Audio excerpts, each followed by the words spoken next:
वळत पुढच्या बातमीकडे लोकसभा मतदारसंघाची पुनर्रचना आणि 2029 पासून महिला आरक्षण लागू करण्याच्या संविधान संशोधन विधेयकावर आता तामिळनाडूतले सत्ताधारी डीएमके पक्षानं आपली भूमिका बदलण्याचे स्पष्ट संकेत दिलेत। गेल्या अधिवेशनात या विधेयकाला विरोध करणाऱ्या डीएमकेनं आगामी काळात आपण काँग्रेस सांगेल त्या भूमिकेला पाठिंबा देणार नसल्याची भूमिका ठरवली असं कळतंय।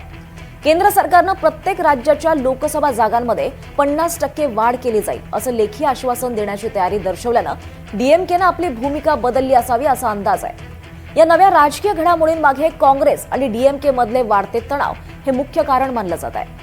नुकत्याच झालेल्या विधानसभा निवडणुकीत डीएमकेच्या पाठिंब्यावर 5 जागा जिंकल्या होत्या आणि यानंतर काँग्रेसनं विजय यांच्या टीव्हीके पक्षाशी हातमिळवणी केली।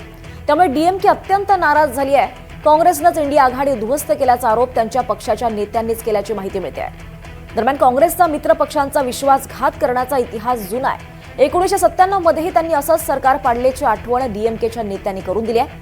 त्यामुळे आता स्वतःच्या हिताचा आणि राज्याच्या प्रतिनिधित्वाचा विचार करत डीएमकेनं या महत्त्वाच्या विधेयकावर काँग्रेसची साथ सोडून स्वतंत्र भूमिका घेण्याचं जवळपास निश्चित केल्याचं बोललं जात आहे।